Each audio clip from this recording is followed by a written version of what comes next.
안녕하세요. 저는 직장에 다니고 있는 20대 후반 여자입니다. 엄마에 대한 애틋함은 누구나 있겠지만 저와 오빠는 특히 더 그렇습니다. 저희 엄마 여자 혼자 몸으로 악착같이 살아오면서 저와 오빠를 이만큼 키워주셨거든요. 오빠와 4살 터울인 제가 태어나고 두 돌이 지날 무렵 아빠는 불의의 사고로 돌아가셨어요. 너무 갑작스러운 사고였고 그전까진 전업주부로만 사신 엄마는 아빠가 돌아가신 충격과 슬픔도 너무 컸지만 앞으로 아이들을 키우며 어떻게 살아야 하나 눈앞이 캄캄하고 막막하셨대요. 외할머니 집은 엄마가 사시던 곳에서 2시간이나 떨어진 데다 할머니 혼자서 농사를 지으시며 근근히 살아가고 계셔서 별 도움을 받기 어려웠고 친할머니 집에선 원래 결혼할 때 엄마를 반대했던 입장이라 아빠가 돌아가시고 나선 더 엄마를 안 보시려고 하셨대요. 자기 아들 잡아먹었다면서요. 그래서 친할머니, 할아버지가 돌아가시기 전까지 저와 오빠만 한 번씩 놀러 가고 엄마는 친가와 왕래가 전혀 없었습니다. 어쨌든 그때의 엄마 상황은 정말 암담 그 자체였어요. 남편은 갑자기 세상을 떠났고 엄마는 할 줄 아는 것 하나 없고 돈도 없는데 어린 자식은 둘이나 되는 그런 답도 없는 상황이요. 엄마는 초반엔 아빠가 돌아가신 충격도 커서 그냥 아빠 따라 죽어버릴까라는 생각도 했다고 합니다. 하지만 엄마가 그렇게 돌아가시면 남은 오빠와 저는 보육원으로 들어가거나 할머니 손에 커야 될 텐데 눈치 받고 외롭게 살 저희를 생각하면 엄마가 정신 똑바로 차려야겠다 마음을 먹었다고 하시더라고요. 그 후에 엄마는 저와 오빠를 어린이집에 보내고 하원 후에는 동네의 친한 이모에게 부탁을 하면서 안 해본 일 없이 닥치는 대로 일을 하시며 살았대요. 식당 일에 마트 일에 조금이라도 시급을 더 주는 일이 있으면 옮기고 하루에도 두세 탕 일을 뛰며 악착같이 돈을 버셨다고 합니다. 나중에는 보도블럭에 매질을 넣는 일도 하셨는데 떼양볕에서 일을 해야 되는 일인데다 엄청 고돼서 일을 한번 갔다 오면 온몸에 파스를 붙이고 밤새 끙끙대셨어요. 그치만 엄마는 혼자서 앓을지언정 저희 남매에겐 힘든 내색 한번 안 하셨습니다. 오히려 엄마가 저희에게 시간을 같이 못 보내줘서 미안하다고 하시면서 가뭄에 콩나듯 쉬는 날이 생기면 저희를 데리고 근처 공원이라도 김밥 싸서 데리고 가거나 박물관이라도 데리고 가시면서 시간을 보내려고 하셨어요. 어렸을 땐 저나 오빠나 몰랐습니다. 엄마가 얼마나 모질고 혹독하게 사셨는지요. 엄마는 저희 남매 몰래 숨죽여 우는 일도 많으셨대요. 그렇게 일을 전전하시다가 아시는 분의 추천으로 도배 일을 시작하셨는데요. 일당도 괜찮고 여자도 할 수 있는 기술인데다 꾸준히 할 수 있다는 생각에 엄마는 도배 일로 정착을 하시고 정말 열심히 일하셨어요. 일이 익숙치 않았던 엄마지만 악착같이 일을 배우며 돈을 버셨고 여리여리하고 여성스럽던 엄마의 손은 점차 남자 손처럼 뭉툭하고 거칠어져 갔어요. 하지만 워낙 꼼꼼하고 실력이 좋은 엄마는 꾸준히 일이 많으셨고 나중에는 따로 도배 사무실을 직접 차리셔서 일을 하셨습니다. 저희 엄마 예전 사진을 보면 워낙 예쁘고 여성스러우셨는데 자식 둘 먹여 살리느라 악착같이 일하시면서 어느 순간 머리도 엄청 짧게 자르시고 말투나 행동도 좀 남성스러워지시더라고요. 현장직으로 일을 하시다 보니 더욱 그렇게 변하시는 듯 했어요. 그래도 저희에겐 여전히 다정하고 고우신 엄마셨지만요. 엄마의 노력으로 저와 오빠도 말썽 안 피우고 공부 열심히 하며 살았습니다. 저희 오빠는 요리 쪽으로 두각을 나타내서 대학교도 요리 전공으로 나오고 본인이 알바한 돈과 엄마가 보태주신 돈으로 프랑스 요리학교로 유학도 갔다 왔어요. 지금은 프렌치 레스토랑을 차려서 대표이자 메인 셰프로 있고요.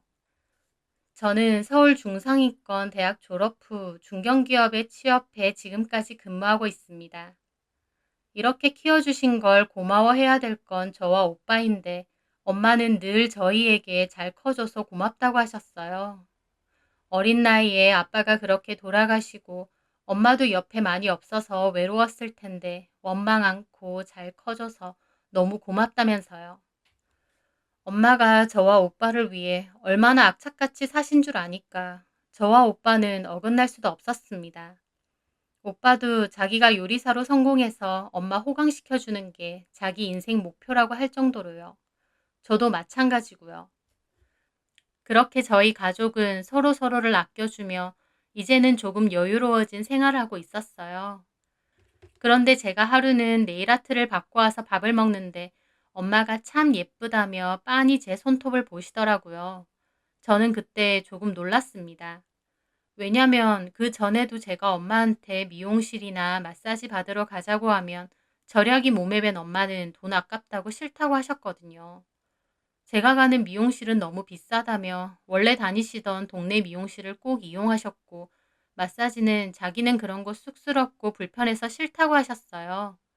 그런데도 엄마가 뜻밖에도 제 네일을 보고 예쁘다고 하시더라고요. 저는 그게 조금 슬펐습니다. 우리 엄마도 여자고 예쁜 거, 꾸미는 거 좋아하셨을 텐데 평생 그런 욕구를 참고 사셨구나 싶었거든요. 그래서 제가 엄마한테 같이 네일 받으러 가자고 했어요. 그랬더니 엄마가 아휴 됐어. 이 늙고 못생긴 두꺼비 손에 무슨 그런 거라니. 그런 건 너처럼 예쁜 아가씨 손에나 하는 거지. 무슨 소리야 엄마. 엄마 손이 어때서. 아휴 이런 손으로 네일 받으러 가면 욕한다. 엄마는 손을 부끄러워하셨어요. 하지만 저는 엄마의 손을 꼭 잡으며 말했죠. 무슨 소리야. 돈 내고 네일 받는 건데 욕은 누가 욕을 해. 엄마 그러지 말고 나랑 한 번만 가자. 손톱 정리도 싹 해주고 예쁘게 네일 받으면 얼마나 기분 좋다고. 내가 알아볼 테니까 엄마는 무조건 나랑 가는 거야. 알았지? 제 말에 엄마는 쑥스럽게 웃으며 굳이 거절하지 않으시더라고요.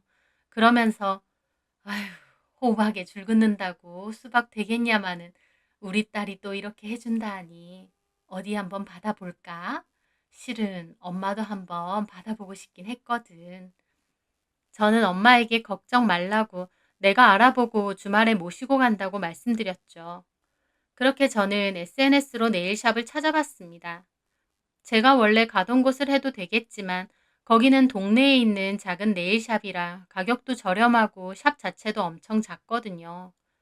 저는 이왕 엄마에게 해드리는 거 좀 고급스럽고 좋은 데서 기분 제대로 내면서 시켜드리고 싶더라고요.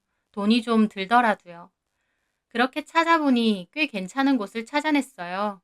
가격대는 보통 네일샵보다 비싼 편인데 엄마 나이대가 하셔도 고급스럽고 예쁠 것 같은 디자인이 많더라고요. 게다가 더욱 마음에 든 건 위치였어요. 위치가 저희 오빠 레스토랑이랑 같은 건물이었거든요. 이래저래 딱이더라고요. 여기서 네일 받고 오빠 레스토랑 가서 식사도 하면 되겠다 싶었어요. 저는 예약을 했고 저희 엄마가 하실 거라고 말했습니다. 엄마에게도 말씀드렸고 엄마도 좋아하셨어요. 그렇게 당일날 예약 시간이 다 됐는데 엄마가 급하게 도배 마무리 해줄 게 좀 있다고 급하게 일을 갔다가 아슬아슬하게 돌아오셨거든요. 예약 시간이 촉박해서 옷도 대충 갈아입으시고 급하게 네일샵을 갔습니다. 네일샵은 인테리어도 고급스럽고 예쁘게 해놨더라고요. 이 동네 자체도 좀 비싼 아파트가 많은 동네라서 돈 좀 있는 사람들을 대상으로 하는 네일샵 같았어요. 엄마는 주차를 하고 들어가신다면서 저 먼저 들어가라고 해서 제가 먼저 네일샵 안으로 들어갔어요. 어서 오세요. 예약하셨나요? 네, 저 아니고 엄마인데 지금 주차하고 계세요. 네, 여기 앉으세요. 그렇게 저는 앉아서 잠시 기다리고 있는데 잠시 후 엄마가 들어오셨거든요. 그런데요.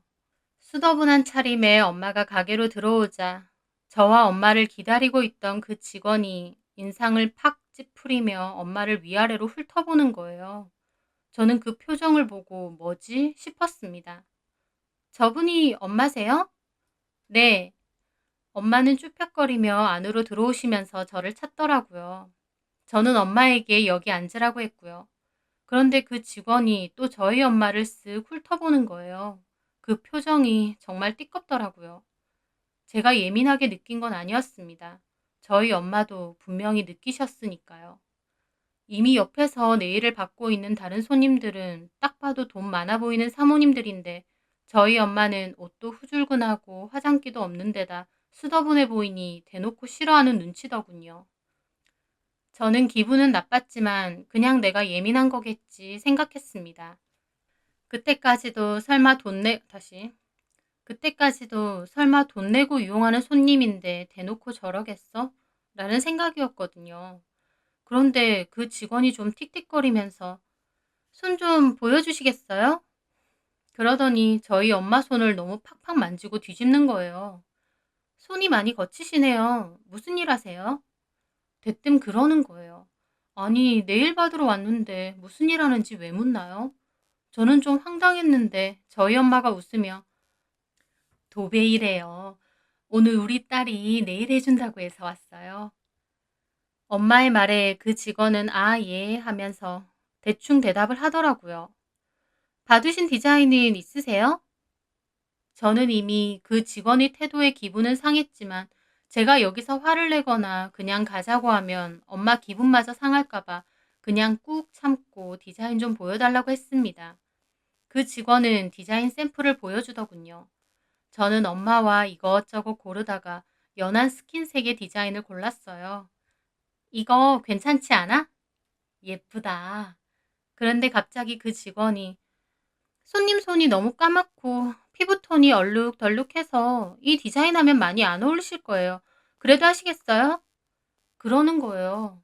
엄마는 그런가 하며 그냥 다른 거 골라보겠다는데 저는 기분이 확 상했습니다.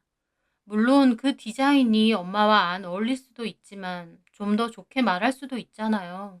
근데 까맣고 얼룩덜룩하다느니 대놓고 까는 소리를 하는데 정말 언짢더라고요. 엄마는 다른 색을 고르시며 이건 어떻냐 했는데 파츠가 많이 붙은 좀 화려한 디자인이었어요. 그런데 그 직원이 또 비웃으면서 도배일 하신다면서 이런 디자인을 하신다고요? 괜찮으세요? 그런 일 하시면 파츠들이 금방 떨어질 수도 있는데 그건 저희 책임 아니고요. 저는 그 순간 확 짜증이 나서 표정을 굳히며 말했습니다. 괜찮으니까 그냥 해주세요. 그 직원은 저까지 고깝게 보더니 건성건성 네 그러더니 엄마 손을 케어하기 시작했습니다. 그런데 저도 네일을 몇 번 받아봐서 아는데 정말 케어를 대충대충 하더라고요. 게다가 너무 팍팍 함부로 하고요. 큐티클 제거하는 것도 너무 무리해서 깎아서 피도 한번 났습니다. 피가 나니 엄마가 쓰라리 하셨는데 이 직원은 사과 한마디 없이 손에 굳은 살이 너무 많아서 그래요. 큐티클이 너무 딱딱해서 제거가 잘 안 되다 보니 하, 진짜 큐티클 드릴이 잘 안 될 정도네요. 그딴 식으로 말하는 거예요. 저는 진짜 엄마만 아니면 머리끄덩이라도 잡고 싸우고 싶더라고요. 게다가 주변을 살펴보니 다른 직원들은 손님에게 정말 친절하고 손케어도 조심조심 꼼꼼히 해주는 것 같은데 저는 하필 걸려도 이런 이상한 직원한테 걸렸나 싶어서 기분이 확 상하더라고요. 어쨌든 케어가 끝나고 매니큐어로 색을 발랐어요. 저는 엄마 옆에 의자를 끌어당겨서 앉아 있었는데 다른 손님이 왔다고 저보고 뒤에서 기다리라고 하더라고요. 저는 약간 엄마가 걱정됐지만 일단 알겠다고 하고 뒤에 소파에서 엄마를 지켜봤습니다. 그 직원은 무슨 화라도 난 양 저희 엄마에게 말 한마디 걸지 않고 굳은 얼굴로 틱틱거리며 네일 작업을 하더군요. 그렇게 네일이 다 끝났다길래 제가 엄마에게 다가갔거든요.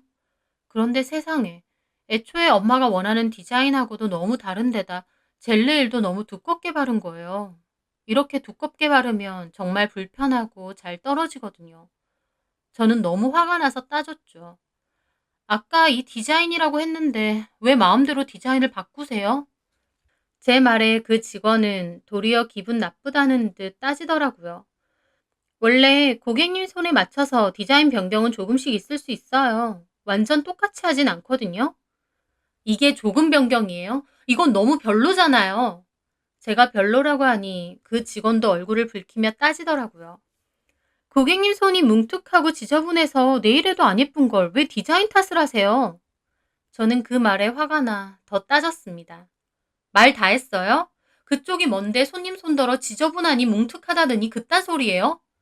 그렇게 저와 그 직원이 큰 소리가 나자 엄마도 말리고 다른 직원도 와서 다른 손님들이 듣고 계시니 그만하라고 했습니다. 그런데 그 직원이 하는 소리가 진짜 노가다에서 엉망된 손을 뭐 어떻게 더 하란 말이야. 별 진상들 다 봐. 그 말에 저한테 그만하라던 엄마도 눈이 확 돌아서 따졌습니다. 아가씨, 말 다 했어요? 손톱 예쁘게 다듬는 게 아가씨 하는 일 아니에요? 실력도 없으면서 이렇게 손님 탓해요? 제 말에 그 직원도 따지더군요. 실력이 아니고요. 손님 같은 손은 누가 해도 별로예요. 굳은 살 덕지덕지해서 피부 다 갈라지고 이런 손 케어하는 게 보통 일인 줄 아느냐고요. 진짜 손님도 가려받아야 돼. 진짜 격 떨어지게. 저는 그 말에 진짜 그 직원 머리 끄덩이라도 잡으려고 했습니다. 그랬더니 그 직원이 어머 진짜 무식하게 구는 것 봐. 손 하나라도 대봐요. 나 바로 신고할 거니까. 엄마는 저한테 참으라며 그만하고 가자고 했습니다. 상종도 못할 인간이라면서요. 저랑 엄마가 씩씩대며 가려고 하니 돈 내고 가라고 하더라고요. 이따위로 하고 돈을 받아? 진짜 뭐 이런 데가 다 있어? 서비스 받았으면 서비스 값을 내셔야죠. 설마 돈도 없으면서 오셨어요? 뭐라고? 제 말에 저희 엄마가 저를 말리며 본인 카드를 탁 내려놨습니다. 계산해요. 그리고 그 직원이 계산을 하자 엄마가 카드를 빼앗듯 돌려받으며 말했습니다. 아가씨, 사람 겉모습 보고 그렇게 판단하는 거 아닙니다. 그러고 가려는데 이 직원이 끝까지 손님도 남의 영업장 가실 땐 최소한의 예의를 지켜서 옷이라도 잘 챙겨 입고 오세요. 무슨 집에서 입을 법한 다 늘어난 옷 입고 와서는 다른 손님들이 보면 저희 네일샵 격 떨어진다 할 것 같아요. 와, 진짜 끝까지 사람 혈압 오르게 하더군요. 다른 직원이 그만 좀 하라고 말리며 저희 엄마에게 사과를 드렸고 저와 엄마는 그렇게 불쾌한 기분으로 네일샵을 나왔습니다. 집으로 돌아오는 길 엄마와 제 기분은 정말 너무 더러웠어요. 저는 엄마에게 정말 죄인이 된 기분이었습니다. 하필이면 골라도 저런 곳을 골라 엄마에게 상처만 준 것 같았어요. 고급 네일샵이라고 해서 돈을 좀 들이더라도 서비스도 좋고 네일도 훨씬 예쁘게 해줄 것 같아 엄마를 모시고 갔건만 결과는 최악이었으니까요. 엄마는 오빠 가게 갈 기분도 아니라면서 그냥 집에 가자고 하셨고 저는 엄마에게 기분 풀라고 했습니다. 엄마는 괜찮다고 하셨지만 많이 속상하신 듯 했어요. 저도 정말 화가 나서 저 가게의 행태를 인터넷에라도 올려야 되나 부들부들 떨었습니다. 저희 엄마는 그 후에 이 네일만 봐도 그때 생각이 나서 기분이 나쁘다며 일주일도 안 돼서 미안하지만 이거 좀 떼고 싶다고 하시더라고요. 그래서 결국 제가 원래 다니는 동네 네일샵 가서 젤 네일 제거를 했어요. 그 네일샵 사장님은 저와 친한 분인데 그분이 제 얘기를 듣고는 진짜 속상하셨겠다며 엄마를 위로해 주시더라고요. 그러면서 엄마 손 케어도 공짜로 해드린다고 하고요. 저는 고마워서 그곳에서 다시 네일 해달라 하고 비용도 지불하고 왔습니다. 엄마도 그제야 마음이 좀 풀리신 듯 하고요. 저는 그 개념 없는 네일샵과 그 직원만 생각하면 두고두고 기분이 너무 나쁘더라고요. 그렇게 일하다가 제대로 진상 만나서 된통 한번 당해봐라 이를 아득바득 갈았죠. 그런데요, 세상 정말 좁더군요.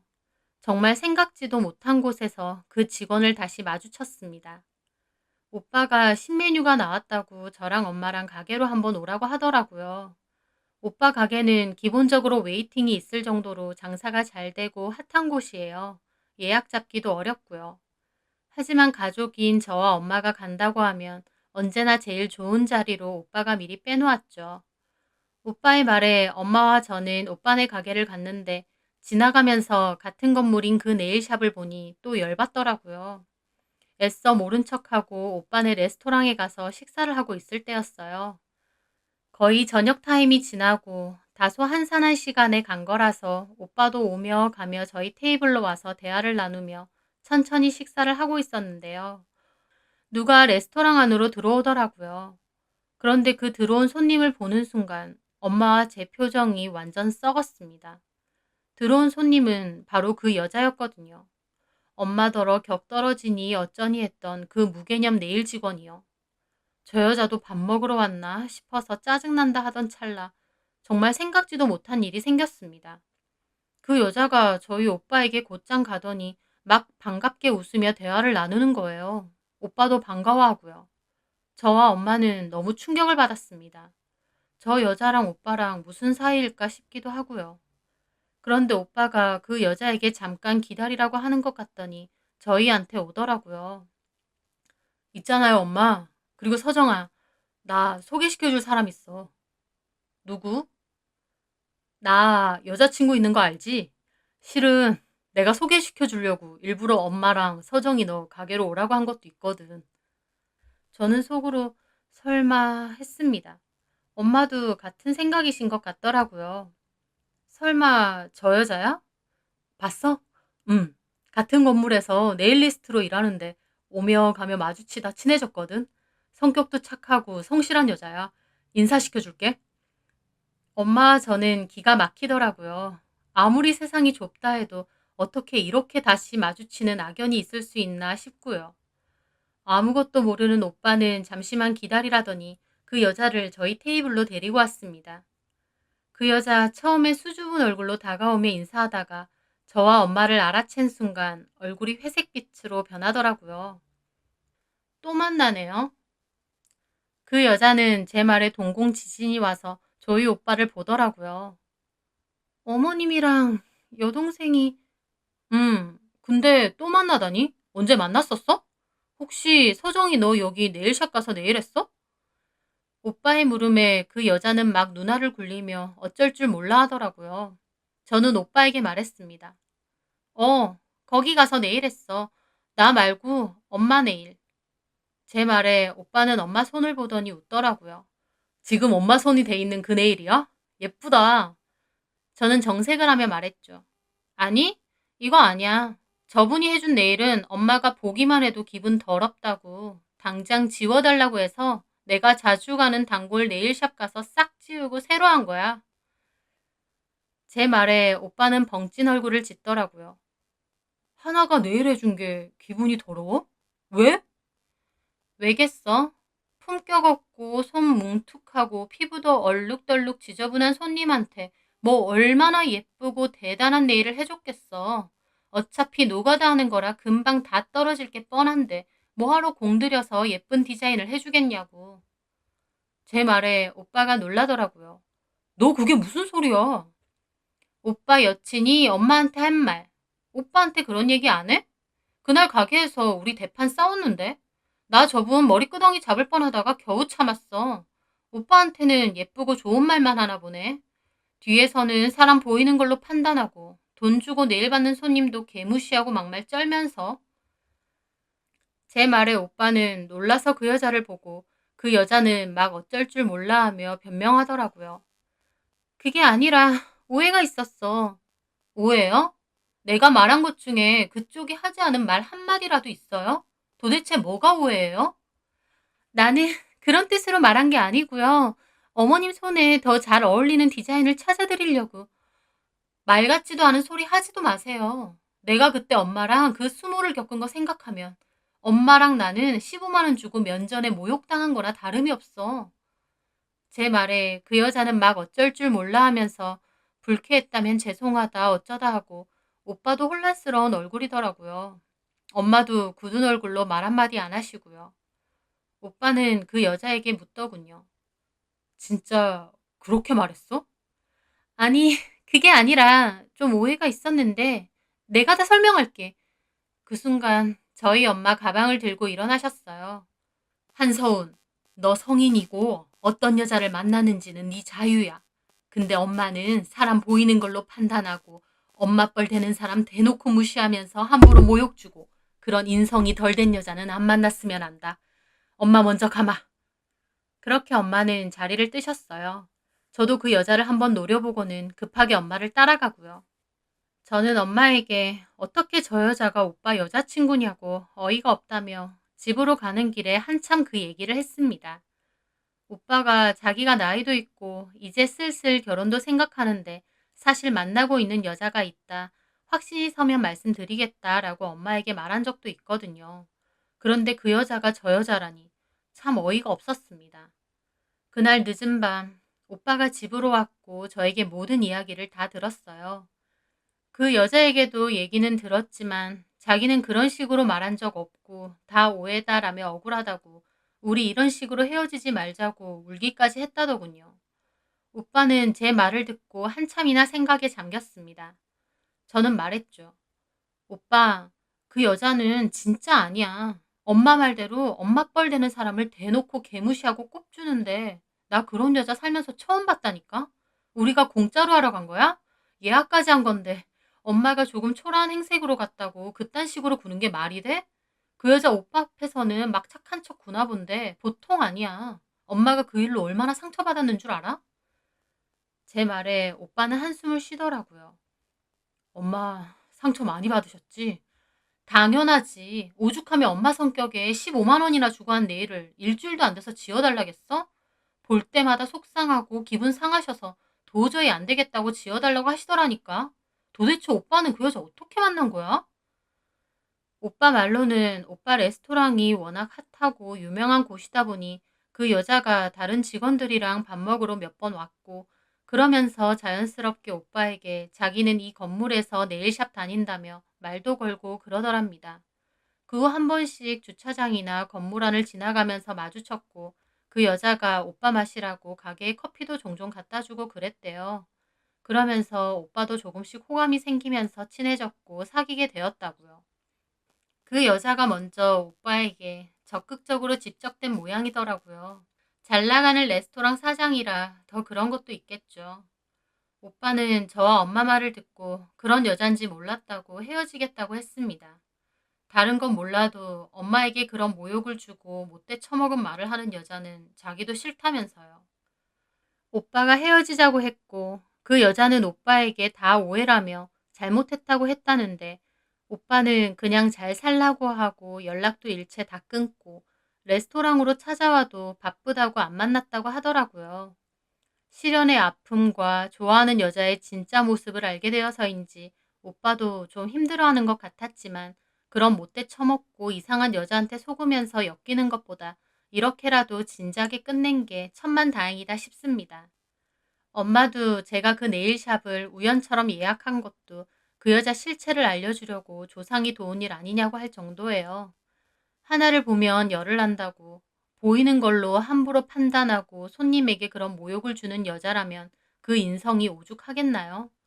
엄마와 그 여자 사이에 그런 일이 없었으면 저희도 오빠처럼 감쪽같이 착한 척하는 그 여자에게 속았을 테니 차라리 잘된 일 같습니다. 때로는 정말 최악이라 생각한 일이 오히려 도움이 될 때도 있는 것 같아요. 엄마는 그 후로 저와 함께 제가 다니던 동네 네일샵에 가서 한 번씩은 네일 케어를 받으세요. 자주는 아니지만 한 번씩 그렇게 받고 나면 엄마도 기분 전환이 되는지 좋아하시더라고요. 저도 앞으로는 엄마 모시고 여기저기 많이 다니며 추억도 많이 쌓으려고 합니다. 저희 엄마가 저희 남매 어렸을 때 그 바쁘던 와중에도 틈틈이 박물관이며 공원이며 체험관을 데리고 다니며 추억을 쌓아주려고 노력하신 것처럼요. 저와 오빠 때문에 평생을 고생만 하셨던 저희 엄마, 이제라도 저와 오빠에게 효도받으며 행복하게 사셨으면 좋겠어요. 제 사연 들어주셔서 감사합니다.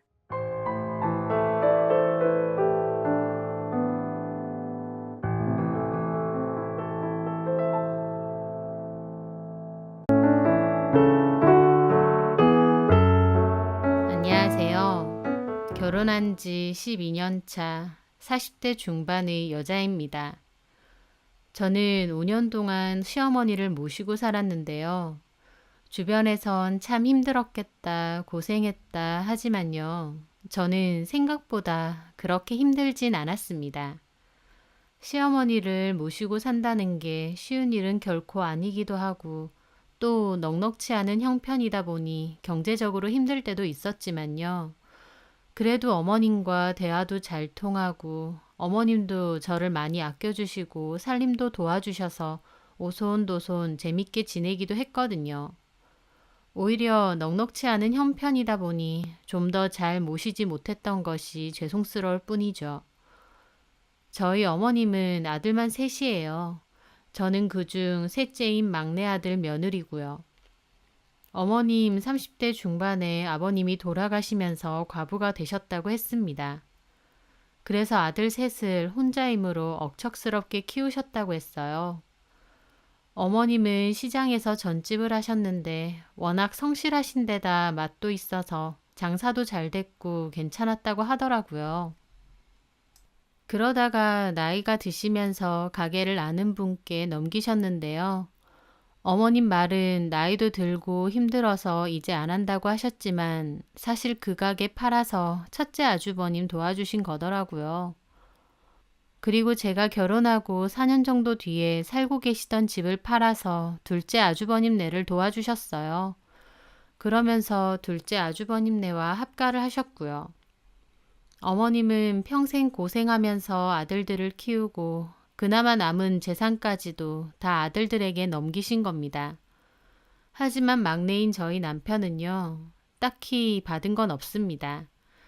저희 남편이 형들과 나이 터울이 좀 있는데 형들이 일하면서 저희 남편 대학 등록금도 보태주고 많이 도와줬대요.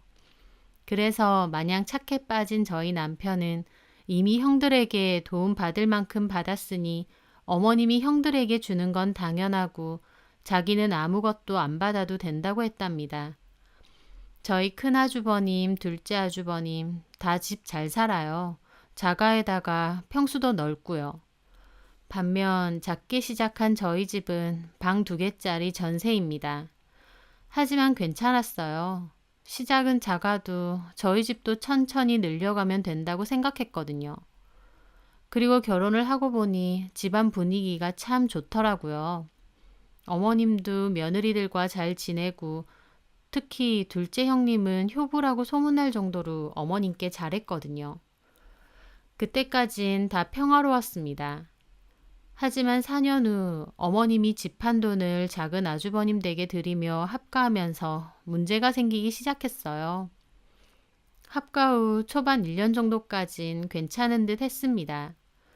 작은 아주버님네는 맞벌이를 하셨기 때문에 어머님이 살림을 도맡아 하셨고 모두에게 다 좋아 보였죠. 그런데 1년 후 작은 형님이 일을 그만두면서 집에 있게 되었는데 그때부터 어머님과 갈등이 생기기 시작한 겁니다. 둘째 형님과 어머님, 너무 잘 지내는 고부 사이라고 생각했는데 가끔 만날 때나 가등했던 일이었나 봐요. 두 분이 같이 있는 시간이 길어지면서 심한 갈등이 일어나기 시작했거든요. 작은 형님도 본인이 원해서 직장을 그만둔 건 아니고 회사 사정상 거의 잘리듯 그만둔 거였는데 그 때문인지 엄청 날카롭고 예민하셨던 것 같아요. 그런데 저희 어머님이 툭툭 내뱉듯 말을 잘하시니 그런 게 다 상처가 되고 갈등의 원인이 됐나 보더라고요. 나중에는 어머님 모시고 사내 못 사내 소리까지 나올 정도로 갈등이 심해질 정도였어요.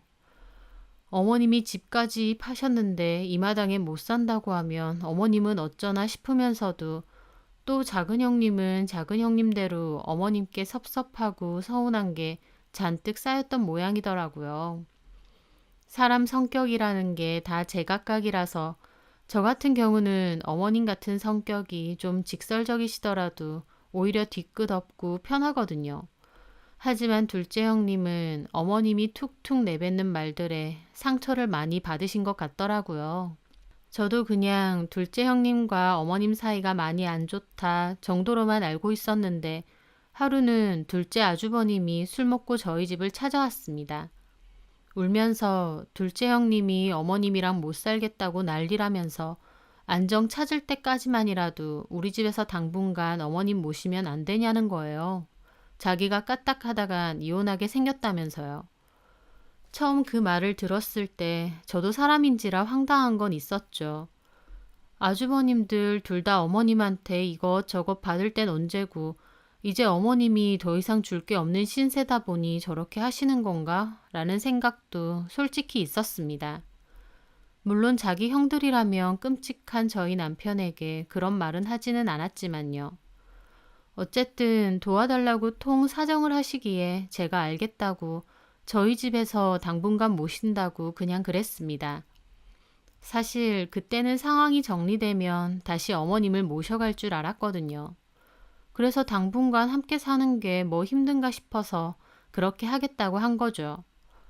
그렇게 어머님은 옷가지랑 필요한 짐들만 몇 개 싸서 급하게 저희 집으로 오셨어요.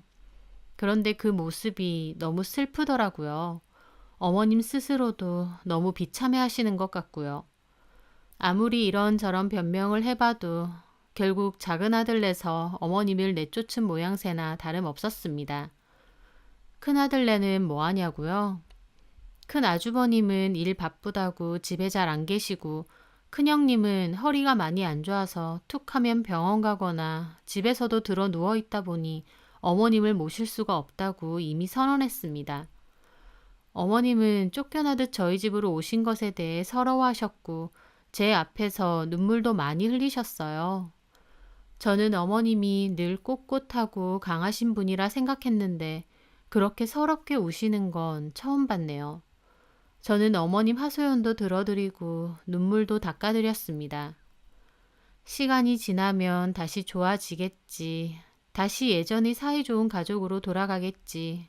그렇게 막연하게 생각했습니다. 하지만 결국 돌아올 수 없는 강을 건넌 것처럼 아주버님네와 어머님이 완전 등을 돌린 사건이 생겼습니다. 저희 집에서 모신 지 얼마 뒤 어머님의 생신이 있었어요. 저희 집에 계시다 보니 당연히 생신상도 제가 준비하게 됐는데요. 그 생일 때 다 모여서 난리가 난 겁니다. 선물 사들고 저희 집에 찾아온 아주버님들과 형님들, 둘째 형님과 어머님이 대면대면 해보였지만 그래도 괜찮았어요. 그런데 식사 끝나고 이런저런 얘기를 하다가 어머님이 아들들과 며느리들을 앉혀두고 울분을 토하시게 된 겁니다. 내가 아무리 생각해봐도 참 섭섭하다. 큰애 너는 사업자금 도와달래서 내가 가게 팔아서 도와주고 둘째 너는 아파트 중도금 필요하다고 그래서 내 집까지 팔아서 도와준 거 아니냐. 그런데 이제 내가 돈도 없고 가진 거 없는 노인네라 그거냐? 어떻게 사람 단물만 빼먹고 이렇게 내쳐? 어머님의 말에 아주버님과 형님들도 억울하다는 듯 언성을 높이더라고요. 특히 어머님을 1년간 모셨던 작은 형님은 그동안 어머님이 툭툭 내뱉으며 상처 줬던 말들을 열거하며 자기도 너무 섭섭하고 어머님한테 실망이라고 그랬습니다. 제가 들어보니 그냥 넘어갈 수도 있는 정도의 말들인데 작은 형님은 스트레스가 컸던 것 같더라고요. 아들이며 며느리며 도리어 더 섭섭하다고 난리를 치니 어머님은 눈물까지 흘리며 고함을 지르셨어요. 돈 받을 땐 서운한 거 하나 없더니 이제 와서는 서운한 게 막 생기냐고. 내가 뭘 그렇게 잘못했냐고요. 저나 남편은 아주버님들과 형님을 말렸어요. 아무리 그래도 나이 드신 어머님한테 이건 아니다 싶었거든요. 톡 까놓고 어머님 말이 틀린 것도 아니고요. 하지만 점점 언성이 커지다가 어머님은 결국 너네 내가 해준 거 다 도로 내놔라. 나 너네한테 준 거 아까워서 안 되겠다. 어머님 말에 큰 아주버님은 해주시면 뭘 얼마나 해주셨다고 그러세요. 그리고 이미 증여한 건 끝이에요. 어머님도 적당히 좀 하세요. 하더라고요. 어머님 그 말에 뒷목 잡고 쓰러지시는 거 제가 겨우 부축했습니다. 그러면서 제가 다들 그만들 하시라고 너무들 하신다고 한마디 했어요. 평소에는 제가 막내 며느리다 보니 큰 소리 내는 법은 전혀 없습니다. 하지만 지켜보고 있으니 아들들이고 며느리들이고 늙으신 어머님에게 정말 너무하더군요. 그런데 제가 그 한마디 했다고 형님들은 좋다구나. 너무하긴 뭘 너무해. 동서는 본인이 겪어보지 않았다고 난 말 함부로 하지 마. 그러게 우리 중에 어머님 안 모신 사람은 막내 동서밖에 없잖아. 큰형님도 결혼 초반에 어머님과 같이 살았다고 했거든요. 갑자기 타겟이 저로 바뀌면서 저한테 화풀이를 하시더라고요. 그러면서 둘째 형님은 그래, 그럼 이제 동서가 쭉 모시면 되겠네. 우리가 어머님한테 너무한다 생각하는데 그럼 본인이 더 잘 모시면 될 일 아니야? 그래, 그러면 되겠네. 저는 그 말에 화가 났어요. 받아먹을 땐 언제고 이제는 어머님을 무슨 헌 짐짝 취급하듯 저에게 떠넘기려고 합심하더라고요. 네, 알겠습니다. 제가 모실게요. 어머님 모시는 게 뭐라고요. 형님들도 그러시는 거 아니에요. 남편이 저를 말렸고 그렇게 대판 싸움이 난 후 각자 집으로 돌아갔습니다. 그리고 그 일을 계기로 두 아주버님들과 형님들은 더 이상 어머님께 찾아오지도 연락을 드리지도 않았어요. 그날 이후로 아예 왕래를 끊은 거였습니다. 어머님은 자식들 잘못 키웠다고 서러워하셨고 저도 어머님이 안쓰러워 같이 울었습니다. 그렇게 어머님은 아예 저희 집에서 모시게 되었어요. 저는 어린 아들을 키우고 있었는데 집안 살림이 빠듯하다 보니 공공기관 사무직 아르바이트 일을 구해서 시작하게 됐어요. 그래서 어머님이 저희 아들을 대신 돌봐주셨습니다. 어머님은 연세는 많으셔도 부지런하시고 워낙 깔끔하신 성격이라 집에 있으면 한시도 쉬지 않고 집안을 치우고 닦고 아들하고도 잘 놀아주셨어요. 저희 아들도 할머니를 몹시 따랐고요. 한창 개구쟁이인 아이를 키우는 집이 이렇게 깔끔한가 싶을 정도로 어머님은 부지런히 집안을 갈고 닦으셨는데 제가 쉬엄쉬엄 하시라 해도 어머님은 자기가 이래야 마음이 편하다고 하시더라고요. 그때야 어머님 성격이 워낙 그러신가 보다 생각했는데 지금 생각해보면 어머님도 저희 집에 사시는 게 마냥 편치 않으셨던 것 같아요. 사실 저는 어머님이 집안 살림 도와주시고 아이도 돌봐주시다 보니 오히려 편하고 좋았어요. 어머님하고도 성격이 잘 맞는 편이었고요. 오히려 어머님을 모시고 살수록 1년 만에 같이 못 살겠다고 난리를 친 둘째 형님이 이해가 안 될 정도였습니다. 어머님과 지내는 건 문제가 없었지만 아무래도 어머님이 나이가 있으셔서 병원에도 자주 가시고 약값도 점차 많이 들어가다 보니 생활비가 넉넉치는 않은 문제는 있었습니다. 제가 일해서 버는 건 끼케야 100만 원 남짓이고 남편도 작은 중소기업에서 일하다 보니 월급이 그렇게 넉넉치는 않았거든요. 결혼 초반에는 부지런히 벌고 아끼면서 조금씩 저축도 하고 나중에 집도 이사가고 싶다는 꿈이 있었지만 아이를 키우는 데다 어머님에게도 돈이 많이 들어가다 보니 저축은커녕 생활비도 쪼달릴 때가 많았죠. 어머님은 병원비나 약값이 많이 들어가는 것을 미안해하시며 자기가 빨리 죽어야 된다고 하셨어요. 저는 그런 말씀 말라고 어머님이 살림 도와주시고 우리 혜준이 돌봐주는 것만으로도 얼마나 도움되는지 아시냐고 오히려 감사하다고 말씀드렸습니다. 하지만 저도 한편으론 앞길이 깜깜하고 나아질 길이 없는 경제 상황이 답답할 때도 많았어요. 아이는 점차 커가고 돈 들어갈 때도 늘어났으니까요. 게다가 그냥 잊고 지내다가도 단물만 빼먹고 어머님을 버린 두 아주버님과 형님들에 대해서도 참 너무한다 싶었습니다. 어머님 저에게 맡겨놓고 생활비는커녕 어머님 병원비 한번 보낸 적이 없으니까요. 말은 어머님에게 섭섭하다 어쩌다 했지만 사실은 그런 구실로 그냥 어머님 저에게 떠맡기고 자기들은 편한 생활하는 것 같았어요. 게다가 제가 어머님 편들고 모신다는 이유로 은근 저도 따돌리더라고요. 다른 때는 왕래가 거의 없어도 제사를 지낼 땐 큰 형님네로 가거든요. 저는 솔직히 거기도 안 가고 싶은데 어머님이 그래도 제사는 가라고 하셔서 저랑 남편은 갔어요.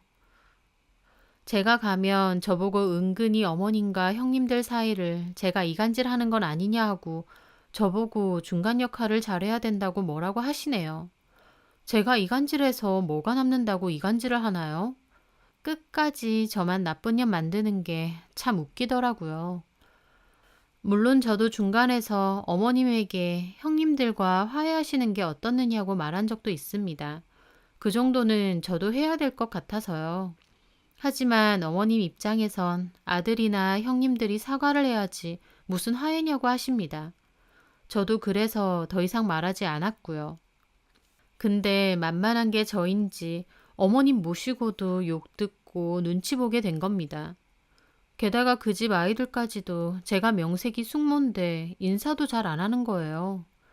정말 제사는 가기 싫지만 어머님 때문에 할 수 없이 가게 됐습니다. 그렇게 갔다 오면 어머님은 수고 많았다고 막 그러셨는데 그러시면 저도 또 괜찮아졌고요. 가끔씩은 돌이켜보면 울적할 때도 있었어요. 어머님 편을 들었기 때문에 형님들과도 척을 지게 됐고 경제 상황은 갈수록 쪼들리고 긍정적으로 뭐든지 생각하는 저라도 때로는 가슴이 갑갑하고 힘들기도 했죠. 하지만 다르게 생각하면 가족 모두 건강하고 서로 아껴주고 그렇게 오손도손 사니 이것 또한 행복이다 여기고 살았습니다. 그런데 5년이 지나갈 무렵 어머님이 하루는 저에게 그러시더군요. 자기가 몸 상태도 안 좋고 갈 날이 얼마 안 남은 것 같다고. 행여나 내가 떠나게 되면 그땐 방 서랍 마지막 칸에 꾸러미 넣어둔 게 있는데 그걸 열어보라고요. 그게 뭐냐고 물어도 그냥 그때 열어보라고 하시고 말았습니다. 저도 그냥 어머님이 정리하실 게 있나 보다 정도로만 생각하고 알겠다고 말씀드렸어요. 그런데 정말 어머님은 본인이 가실 날을 아셨는지 그 후 얼마 뒤 쓰러지시고 말았습니다. 뇌에 실핏줄이 터졌다고 뇌출혈이 왔다고 하시더라고요. 대학병원으로 갔지만 마음의 준비하라고 하셨어요. 수술은 힘들 거라고 하면서요. 그렇게 어머님은 대학병원으로 간지 일주일 만에 세상을 떠나셨습니다. 어머님 빈소가 차려지고 아주버님과 형님들 찾아와 울고불고 하는데 그걸 가만히 보는 저는 이제 와서 저러는 게 무슨 소용인가 싶더라고요. 살아생전 5년 동안 찾아오지도 않았으면서요. 아들들이 이렇게 많고 거기다 며느리에 손자들까지 많은데 오지도 않고 보지도 못했던 우리 어머님. 얼마나 외로우셨을까 생각하면 눈물만 하염없이 흘렀습니다. 제가 좀 더 나서서 형님들을 설득했어야 했나 싶기도 하고요. 또 저도 어머님께 의지하며 살아왔는데 어머님이 한순간에 그렇게 떠나버리시니 마음이 참 서글프고 힘들더라고요. 그렇게 장례를 마치고 어머님 유품을 정리하게 되었어요. 그때 어머님이 하신 말이 떠올랐습니다. 저는 마지막 서랍에 옷들을 만져보니 구석에 옷으로 칭칭 감아놓은 꾸러미가 있더군요. 이건 도대체 뭘까 싶었습니다. 그러면서 저는 꼭 저만 보라는 어머님의 말씀을 떠올리며 조심스럽게 그 꾸러미를 열어보게 되었는데 꾸러미를 연 순간 저는 깜짝 놀라 저도 모르게 억 하는 소리를 내게 되었습니다. 그 꾸러미 안에는 하나에 30도는 넘어 보이는 커다란 금두꺼비가 3개나 들어있었거든요. 이런 거 TV나 영화에서나 봤지 실제로는 처음 봤습니다. 크기도 얼마나 큰지 너무 신기하고 진짜 이게 금인가 싶더라고요. 어머님이 이런 걸 들고 있었다는 것도 신기하고요. 언제 사신 건지 왜 이렇게 숨겨둔 건지 싶기도 했습니다. 그리고 그 꾸러미 안을 뒤적거려 보니 안에 편지가 하나 들어있었습니다. 저는 떨리는 기분으로 편지를 열어보았어요. 내 막내 며느리 양이 보거라. 네가 이 편지를 읽을 때 아마도 나는 이 세상 사람이 아니겠구나. 돈 한 푼 보태준 거 없는데도 나를 극진히 모셔주고 늘 옆에서 내 마음을 달래주어서 참 고맙다. 큰애와 둘째 다 나를 버려서 마음이 너무 서글펐는데 너희만은 나를 잘 보살펴 주었구나. 내가 남은 거라곤 이것뿐이다. 가게 정리할 때 큰맘 먹고 산 것들이다. 원래는 나 세상 떠날 때 아들들 하나씩 주려고 했다. 그런데 그럴 필요가 없겠구나. 3개 다 너랑 석규가 가지거라. 절대 아무에게도 말하지 말고 너랑 석규 살림에만 보탰어야 한다. 어려운 살림에 더 못 보태줘서 미안하다. 그동안 나 모시고 사느라 그간 수고 참 많았다. 고맙구나. 몸 건강해라. 그 편지를 읽은 저는 얼마나 펑펑 울었는지 모릅니다. 아들들에게 상처받은 어머님도 너무 안쓰럽고 내가 그렇게 잘해드린 것도 없는데 꽁꽁 싸매어 두신 마지막 선물을 저에게 이렇게 주고 가신 것도 너무 감사하고도 죄송했거든요. 저는 펑펑 울며 남편에게 이 일을 이야기했고 남편도 꾸러미 안에 금두꺼비를 보더니 엄마를 목 놓아 부르며 엉엉 울더라고요. 당연히 아주버님들 그 누구에게도 아무 말 안 했습니다. 이건 어머님이 저희에게 주신 마지막 선물이고 절대 말하지 말라고 하셨으니까요.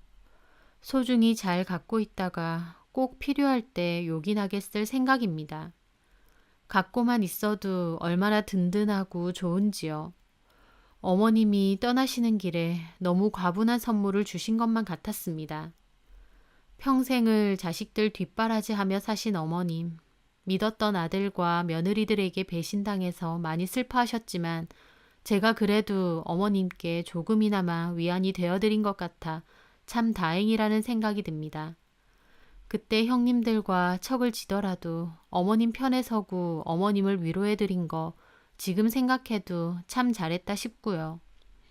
이제는 돌아가신 지 조금 시간이 지났지만 어머님이 좋아하시던 음식들이나 좋아하시던 공원 같은 곳을 지날 때면 한 번씩 생각이 나서 이렇게 사연을 보내봅니다.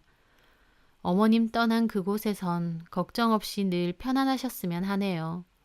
제 사연 들어주셔서 감사합니다.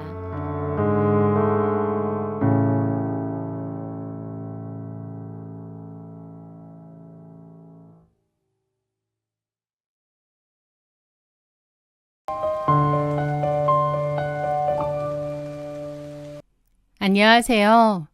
저는 최고의 선택인 줄 알았던 결혼이 최악의 선택이었고 그 선택을 다시 되돌리려 했던 여자입니다. 저는 과거에 대기업 사내 아나운서로 일을 했었고 그 후에는 스피치 학원을 운영하고 있어요. 같은 대학 동기와 선배 한 명, 이렇게 셋이서 공동 원장을 하고 있죠. 어느 정도 나이도 차고 주변에 결혼 준비하는 사람들이 많아지면서 저도 좋은 남자 만나서 가정을 꾸리고 싶더라고요. 그래서 그맘때 선이나 소개팅도 꽤 봤던 것 같은데 딱히 마음에 드는 사람이 없었습니다. 조건 등은 둘째치고 이 사람이구나 싶은 그런 감정이 잘 없더라고요. 그러다가 그 남자를 만나게 되었습니다. 대학교 선배가 소개해준 남자였는데 그 선배가 그러더군요. 능력, 외모, 매너 뭐 하나 빠지는 게 없는 사람이야. 너랑 정말 잘 어울릴 것 같아. 라며 꼭 한번 만나보라고 했습니다. 그 전에 선이나 소개팅에서 잘 맞는 상대를 만난다는 게 쉬운 일이 아니라는 걸 많이 느꼈기에 이번에도 반신반의하며 나갔었는데요. 저는 거기서 첫눈에 그에게 호감을 느끼게 되었습니다. 그 지인의 말처럼 외모, 매너도 너무 괜찮았고 직업도 좋더라고요.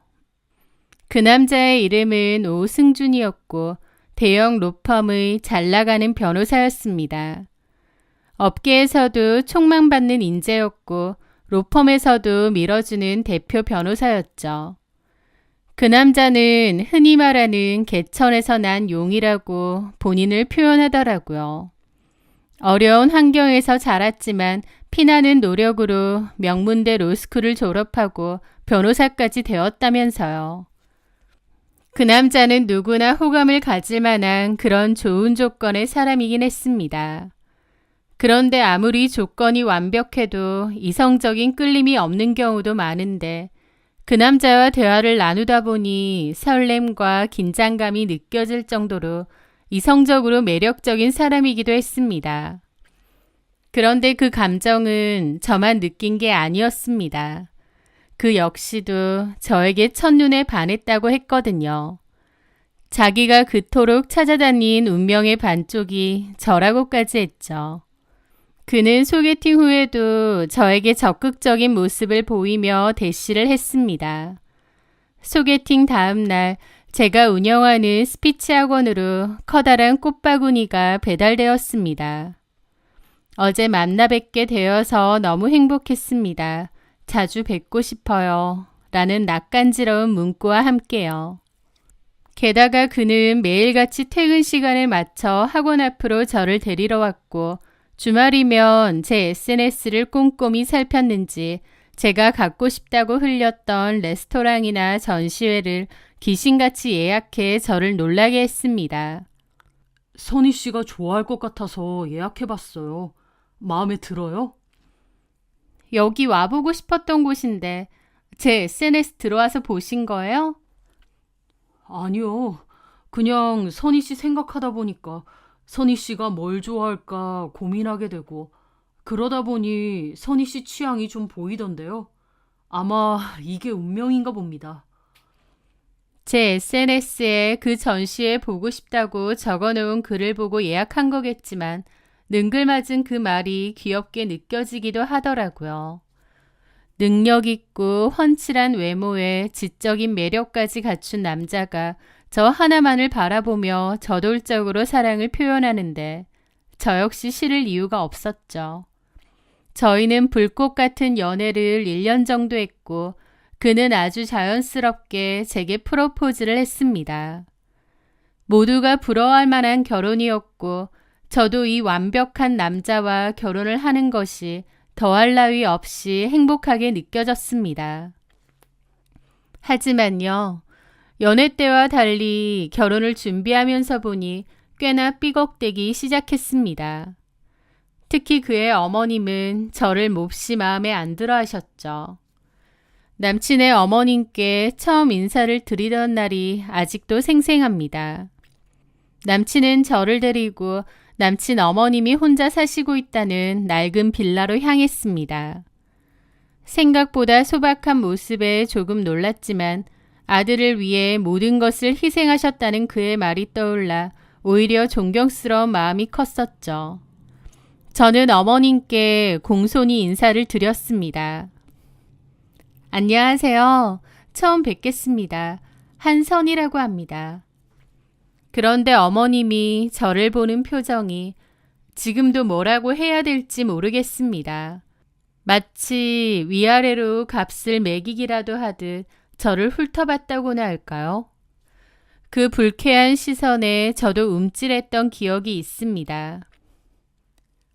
그래, 승준이한테 얘기 많이 들었다.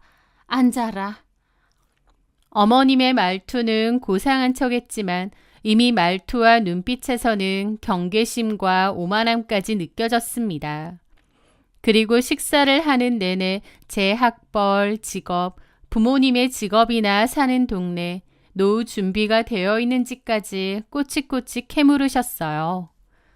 첫 만남에 이런 얘기까지 다 물어보시니 좀 당황스럽기도 했지만 그래도 제 딴에는 최대한 예의 있게 말씀드릴 수 있는 부분은 다 말씀드렸습니다. 그리고는 오승준이 잠시 화장실에 간 사이 어머님은 갑자기 한숨을 푹 내쉬더니 제게 본색을 드러내시더라고요. 우리 아들이 어떤 아들인데, 내가 어떻게 키운 아들인데. 그러시는 겁니다. 갑자기 저 얘기를 하시길래 무슨 뜻인가 싶어서 좀 어리둥절했죠.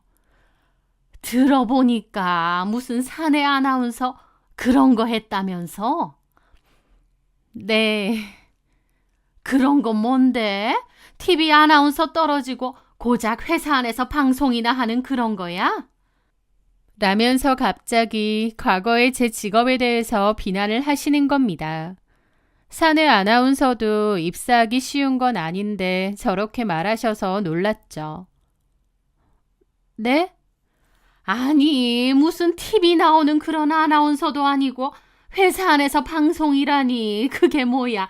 뭐 우리 아파트 관리 사무실에서 방송하는 뭐 그런 건가? 아, 어머니 그런 건 아니고요. 제가 했던 일은 됐고 지금은 뭐 무슨 학원을 한다고? 네, 스피치 학원 운영하고 있습니다. 그건 또 뭐야? 들어보니까 그것도 혼자 원장도 아니고 공동 원장인가 그런 거라며? 그러면 보는 돈도 다 나누겠네. 라면서 비꼬는데 저도 기분이 너무 상하더라고요. 제가 자부심 가지고 하는 일인데 너무 무시하시니까요. 게다가 좀 전에 남친이 있었을 때와는 다른 어머님의 모습에 당황스럽기도 했습니다. 사실 나는 그래. 내가 우리 아들 워낙 힘들게 키웠고 또 내가 쟤만 바라보고 살았어. 승준이 밑으로 딸 하나 더 있긴 한데 걔는 뭐 지 혼자 잘났다고 나가 사는 애고. 나는 우리 승준이만 보고 살았지. 어쨌든 내 노력 덕에 저렇게 변호사까지 만들어놨고. 아, 변호사라고 다 같은 변호사인가? 우리 아들 얼마나 잘 나가고 주변에 내놓으라 하는 집에서 우리 아들 소개해달라고 많이 그랬는데. 그래서 사실 나도 최소한 장인 될 사람이 국회의원이거나 병원장 정도는 돼야 되는 거 아닌가 싶은 마음도 있었어. 그런데 선인의 부모님은 아까 들어보니 아버님은 중학교 선생님이시고 어머님은 주부라고 했나? 네, 아휴, 솔직히 내 마음에는 영 차지가 않아. 우리 승준이를 좀 끌어주고 도와줄 수 있는 그런 처가댁이었으면 했는데 중학교 선생님이 뭘 할 수 있겠어. 그 말에 저는 기분도 너무 상하고 얼굴까지 화끈거리더라고요. 그때 마침 화장실에서 돌아온 남친이 조금 듣게 되었고 어머님을 말리더군요. 엄마, 무슨 소리 하세요? 선희 씨가 뭐 어때서요? 아니, 내가 좀 섭섭하니까 넋두리 하는 거지. 에이, 그만하시고 얼른 식사하세요. 음식 다 식겠어요. 라며 그저 상황을 무마하기에만 급급하더라고요. 사실 그때라도 남친과 어머님의 모습을 파악해서 그 결혼 준비를 멈췄어야 했는데 어리석게도 그때의 저는 그러지 못했습니다. 분명 뭔가 이상하다는 걸 알면서도 또 충분히 기분 나빠해하는 상황임에도 애써 모른 척 아무렇지도 않은 척 덮고 그 결혼을 그대로 감행했거든요. 어머님이 제 조건을 상당히 마음에 안 들어 하신다는 걸 알았지만 결혼하면 나아지겠지 하면서 어리석고도 순진한 기대를 품었으니까요. 게다가 저 때는 저렇게 말하셨지만 그 후에 몇 번 더 찾아뵀을 때는 그리 무례한 모습은 보이지 않으셨습니다. 그래서 아들 장가 보낸다고 생각하니 그때는 섭섭해서 그렇게 말하셨나 보다 하고 저도 그냥 말았던 거죠. 게다가 결혼식 날 제 손을 잡고 이제 정말 한가족 됐으니 우리 아들 잘 부탁한다고 말씀하시는 어머님의 모습에 이제는 나를 며느리로 한 가족으로 잘 받아주셨구나 하고 기뻐하기도 했습니다. 하지만 제 바램과 달리 결혼 후 저에 대한 어머님의 막말과 무시는 굉장히 노골적이고 잔인해졌습니다. 결혼 후 처음 맞이하는 명절이 됐을 때였어요. 저는 어머님께 예쁨을 받고 싶어서 며칠 전부터 인터넷을 뒤져가며 명절 음식 레시피를 공부하고 가장 좋은 재료들을 골라 양손 가득 장을 봐서 시댁으로 향했습니다. 아침 일찍부터 서툴지만 정성을 다해 전을 부치고 잡채를 만들며 쉴 새 없이 움직였죠. 오후가 되어 어머님 댁으로 친척분들이 하나둘씩 모이기 시작했습니다. 그중 큰 이모부님께서 환하게 웃으시며 말씀하셨죠. 며느리 인상이 참 선하고 고와서 우리 승준이가 장가나는 정말 잘 간 것 같네. 저는 그 칭찬에 쑥스러워하며 감사합니다 이모부님 하고 고개를 숙였습니다.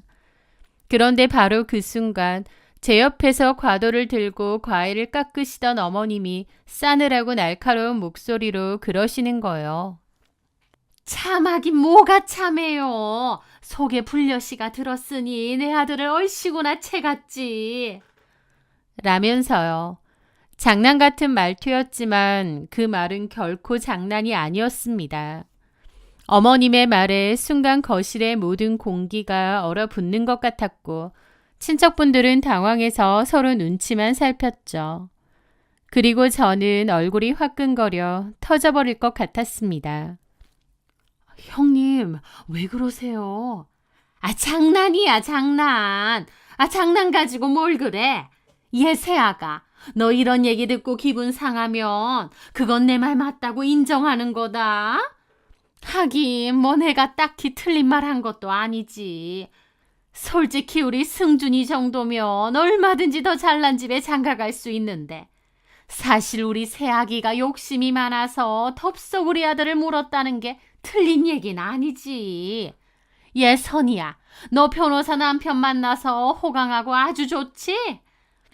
어머님은 모든 친척이 듣는 앞에서 저렇게 얘기하시는 겁니다. 듣는 제 입장에선 너무 모욕적이고 기분 나쁘더라고요. 제가 무슨 작정하고 남편을 꼬시기라도 한 것 마냥 저렇게 비꼬시고 사람들 앞에서 무시를 하시니까요. 저는 얼굴이 빨개졌는데 남편 역시도 당황해서 자기 엄마를 말리긴 하더군요. 엄마, 뭔 소리 하세요? 명절인데 왜 그래요? 엄마도 참. 하면서 어머님을 말리긴 했는데 남편의 제지는 너무나 힘이 없었고 그 상황만 대충 넘어가려는 것 같더라고요. 어머님은 그런 식으로 비꼬아가면서 제가 마음에 안 든다는 티를 팍팍 내기 시작하셨어요. 누군가에게 대놓고 미움을 받는다는 게 특히나 그게 시어머니라면 정말 고달파지고 힘들어지더군요. 시댁에 가는 날이면 스트레스 때문에 전날 밤부터 잠을 설칠 정도였습니다. 오늘은 또 무슨 말을 들을까, 어떤 꼬투리를 잡혀서 구박을 당할까 심장이 조마조마했죠. 남편은 제가 상처받고 스트레스 받는다는 걸 알면서도 항상 똑같은 말을 반복했습니다. 우리 엄마가 원래 말씀이 좀 거치셔서 그래. 악의는 없으셔. 그냥 한 귀로 듣고 흘려버려. 하지만 그게 어떻게 한 귀로 듣고 흘릴 수 있는 말이겠나요? 제 인격과 존재 자체를 부정당하는 기분이었는데요. 저는 그렇게 결혼 생활 내내 상처와 모멸감을 수도 없이 느껴야 했습니다. 그리고 결혼 생활의 문제는 단순히 어머님의 미움과 구박뿐만이 아니었습니다. 어머님은 아들을 변호사로 만든 후 그동안 억눌려왔던 것에 대한 보상심리라도 폭발한 건지 모르겠는데요. 언젠가부터 도박이나 사기에 가까운 투자에 눈이 멀기 시작하셨거든요. 사실 저의 결혼 생활의 불행은 거기서부터 본격적으로 시작된 것 같기도 합니다. 어느 날 어머님께서는 잔뜩 흥분된 목소리로 저희 신혼집에 들이닥치셨습니다. 손에는 조악하게 인쇄된 지도와 번지르르한 브로슈어를 들고 계셨죠.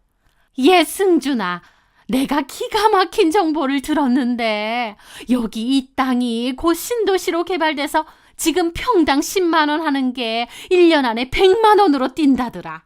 이건 묻지도 따지지도 말고 무조건 사야 된대. 나랑 잘 아는 그 부자 언니한테 들은 거야. 그 언니가 아무한테나 이런 정보 알려주는 게 아니야. 나랑 친하니까 우리 모임에서 나한테만 이거 알려주더라고. 부자들이 자기들끼리 이런 정보 나누면서 자기들끼리만 돈 버는 거 알지? 근데 그 언니가 나를 좋게 봤는지 특별히 알려주더라고. 이게 돈으로 치면 어마어마한 정보야. 나 이거 꼭 해야겠어. 내가 이걸로 대박 나서 우리 아들 강남에 번듯한 개인 로펌 차려줄게. 그러면서 엄청 들뜨신 겁니다. 솔직히 딱 봐도 어머님이 말하시는 것처럼 그렇게 고급 정보 같지도 않았고 약간 사기 비스무리한 느낌까지 들었어요. 그래서 저는 어머님을 만류했죠. 어머님, 그래도 잘 알아보고 하셔야 돼요. 등기부 등본이나 토지 이용 계획안 같은 서류는 다 확인해 보셨어요? 요즘 이런 걸로 사기치는 사람들 정말 많다고 하던데요.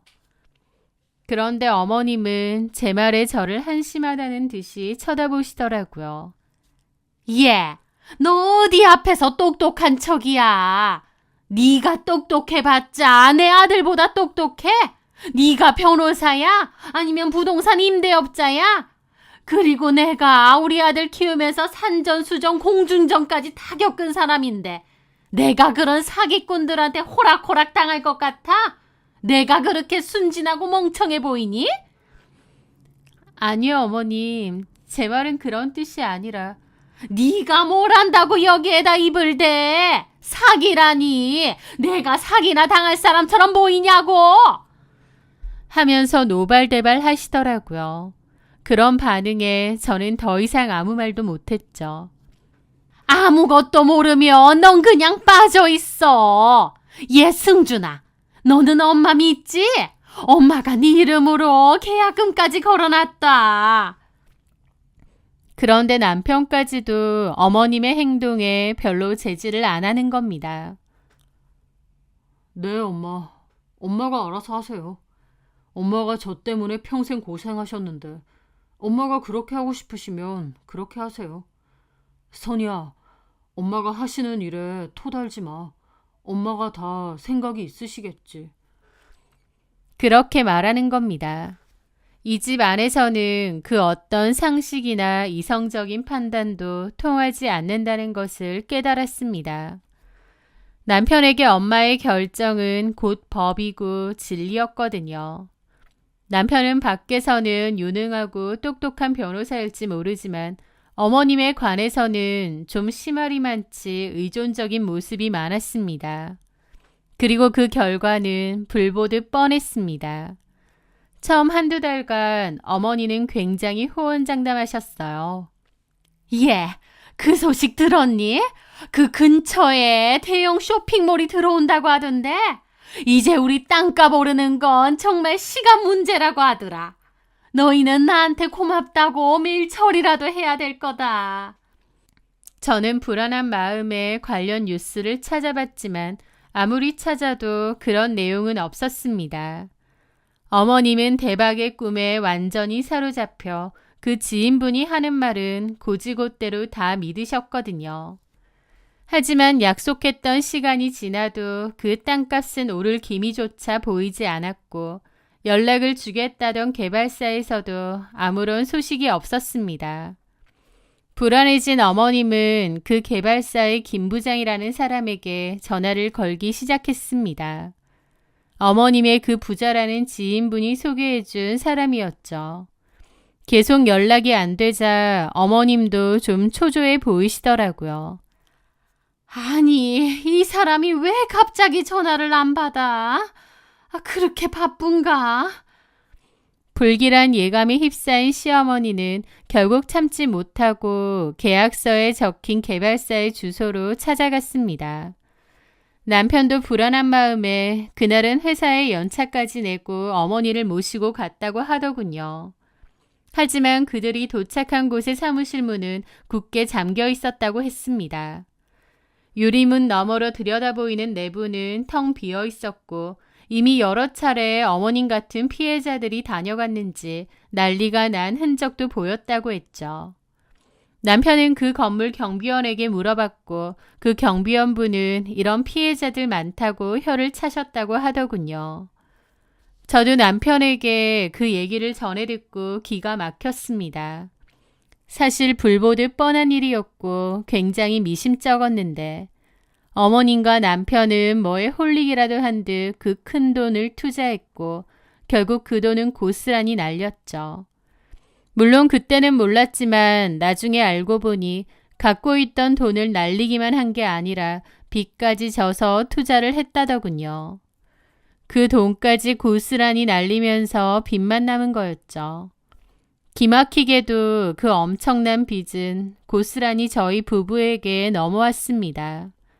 어머님은 당연히 그 빚을 갚을 능력이 없었고 남편 오승주는 자기 어머니가 저지른 일이니 어쩔 수 없다고 했죠. 그러면서 남편은 자신의 월급 대부분을 그 빚을 갚는 데 쏟아부어야 했습니다. 저는 그때부터 저희 부부의 생활비를 대부분 제 학원 수입으로 충당하기 시작했습니다. 주변에선 저보고 잘 나가는 대형 로펌 변호사와 결혼해서 호의호식 하는 줄 알았겠지만 그 실상은 빚 갚는데 허덕이고 제가 버는 돈으로 생활비를 충당해야 되는 그런 상황이었죠.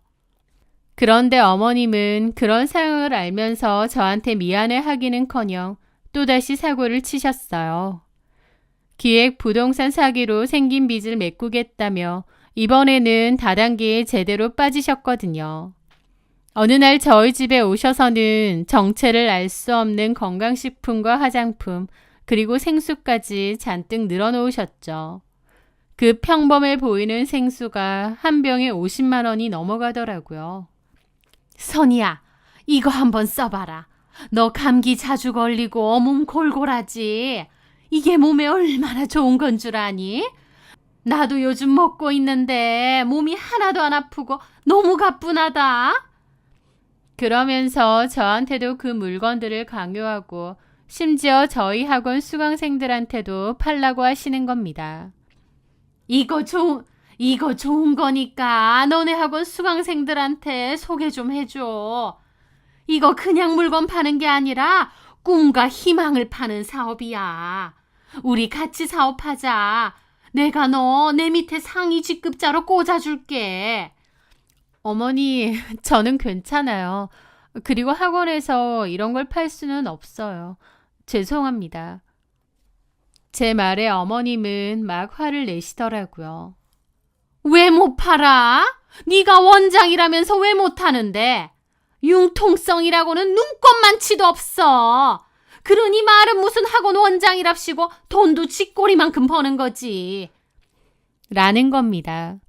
본인이 그 엄청난 빚을 지고도 미안해 하기는커녕 오히려 저런 식으로 나오는 겁니다. 저는 그럴 때마다 얼마나 스트레스를 받았는지 모릅니다. 어머님은 저에게 강매를 하는 것도 모자라 자신의 사업을 위해 또다시 빚을 내서 물건을 사재기까지 했습니다. 결국 남편의 월급은 시어머니의 빚잔치를 하느라 단 한 푼도 남아나지 않았고 저희 부부는 결혼 생활 내내 돈 문제로 삐걱거려야 했습니다. 그런데도 이런 상황에서조차 어머님은 제게 비난을 멈추지 않더군요. 너는 결혼하고 나서 네 남편한테 도움이 되는 게 대체 뭐니? 돈을 척척 벌어오기를 해. 승준이 내조를 잘하기래. 애초에 네가 좀 능력 있는 집안 딸이었으면 우리 승준이가 이렇게 고생 안 해도 됐을 텐데. 저는 그런 말을 들을 때마다 기가 막혔습니다. 어머님이 저지른 빚을 갚느라 이렇게 빠듯하게 사는 건데 어떻게 저렇게 말하시는지. 그런데 남편은 옆에서 그저 우리 엄마가 요즘 속상한 일이 많아서 그래. 당신이 좀 이해해줘. 라며 알맹이도 없는 말로 적당히 위로하고 넘길 뿐이었습니다. 그런 일이 지속되면서 저도 이건 아니라는 걸 깨달았어요. 저의 헌신과 노력은 그들에게 너무나 당연한 것이었고 저는 그저 아들을 위해 존재하는 부속품에 불과하다는 생각이 들었거든요. 하지만요, 제가 진짜 이혼을 결심하게 된 문제는 어머님 때문이 아니라 남편 때문이었습니다. 왜냐면 그는 지독한 여성 편력을 가진 여자 없이는 단 하루도 살지 못하는 사람이었거든요. 당연히 저는 결혼 전까진 남편이 그런 인간인 줄은 꿈에도 몰랐고 결혼 생활 2년도 채 되지 않아 그 실체를 알게 되었습니다. 사랑꾼인 척 저밖에 없는 척 연기를 했던 남편이었지만 그 가면은 결혼한 지 2년도 되지 않아 벗어버린 거죠.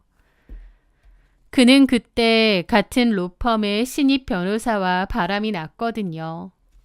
저는 우연히 남편의 차 조수석 밑에서 발견한 제가 하지 않는 낯선 명품 브랜드의 귀걸이 한 짝으로 그 사실을 알게 되었습니다. 이 귀걸이 뭐야? 내 거 아닌데 왜 당신 차에 있어? 누구 거야? 아, 그거 전에 후배 변호사 태워줬는데 흘린 건가 봐.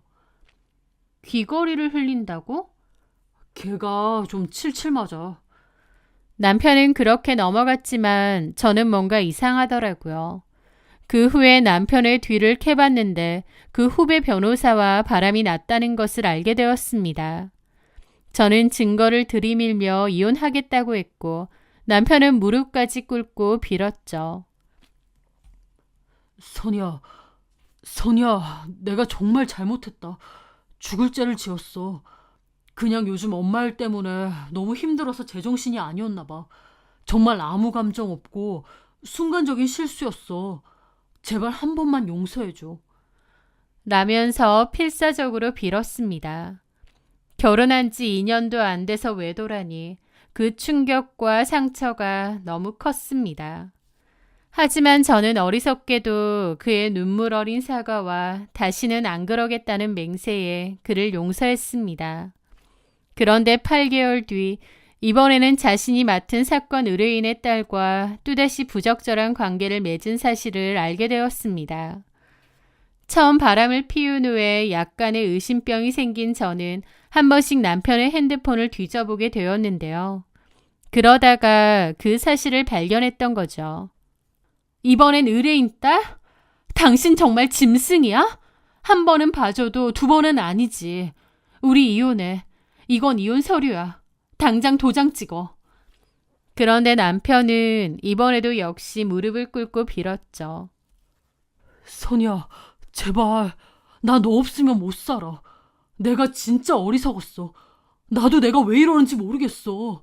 내가 잘못했어. 당신이 원한다면 정신과 치료라도 받을게. 나 진짜 그 여자한테 마음 있어서 그런 게 아니야. 나는 자기밖에 없어. 라면서 울고불고 매달렸습니다. 하지만 저는 이번에는 어림도 없다며 이혼 서류에 도장까지 찍었어요. 그런데 남편은 그 후에도 창문을 열고 중내산해하면서 미안하다고 난리를 쳤습니다.